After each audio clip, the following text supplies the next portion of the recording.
Saat Teduh Gereja Kristen Jakarta, Kamis 1 April 2020 dengan tema Pengampunan atas dosa. Firman Tuhan terambil dari Mazmur 38 ayat 22 berkata demikian. Jangan tinggalkan aku ya Tuhan Allahku, janganlah jauh daripadaku. Suatu ketika saya menyaksikan anak teman saya dihukum oleh mamanya. Anak ini dihukum dengan disuruh berada di dalam sebuah lingkaran di pojok tembok rumahnya selama 10 menit. Anak ini tampak menangis terseduh-seduh. Hukuman itu memang tidak melukai fisiknya sama sekali. Namun, hukuman itu menyerang psikologi anak itu. Ia sedih karena ia tidak bisa menghampiri kedua orang tuanya serta bermain bersama mereka. Percuma saja anak ini memanggil kedua orang tuanya, sebab orang tuanya tidak akan menanggapi dia selama 10 menit itu. Ia sedih karena dalam waktu singkat itu ia tidak dapat menikmati hubungan bersama dengan orang tuanya. Saya kira hukuman terberat bagi kita manusia juga adalah terpisah dari Tuhan yang adalah pencipta kita. Terpisah dari Tuhan membuat kita tidak lagi dapat menikmati kasih-Nya secara sempurna. Terpisah dari Tuhan juga menguak eksistensi kita yang merupakan manusia yang lemah dan tak berdaya.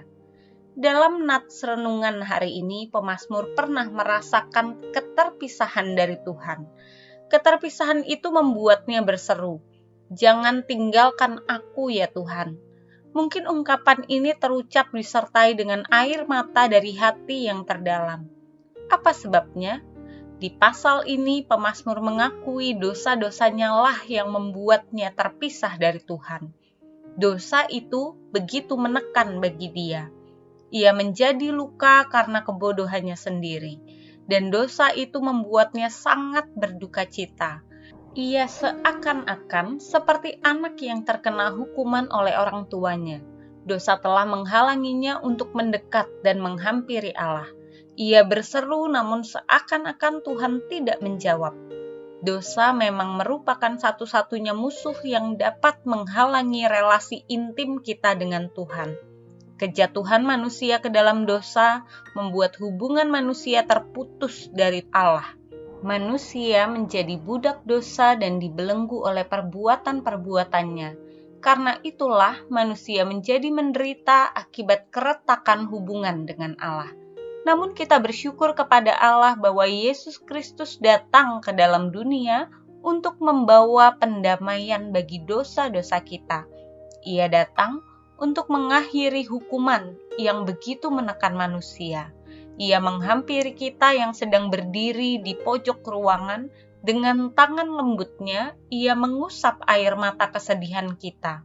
Dengan tangannya yang berlubang paku, ia memeluk kita domba-dombanya yang lemah dan sekarat akibat dosa-dosa kita. Dasar kita memohon pengampunan kepada Allah atas dosa-dosa kita adalah karya salib Kristus Yesus. Di dalam Kristus, Bapa mengampuni segala dosa kita. Tidak ada satu dosa kita yang tidak dapat diampuni Bapa. Semuanya diampuni, bahkan dosa-dosa itu tidak lagi diingat-ingat oleh Bapa. Karena seruan anaknya yang tunggal yang berkata, "Ya Bapa, ampunilah mereka karena mereka tidak tahu apa yang mereka perbuat." Setiap kali kita bergumul dengan dosa-dosa kita, ingatlah seruan Kristus di salib. Setiap kali kita memohon pengampunan kepada Bapa, ingatlah seruan Kristus di salib. Melalui perenungan hari ini kita bersama-sama belajar. Pahitnya keterpisahan dapat dipulihkan dengan genggaman dan pelukan cinta dari Kalvari.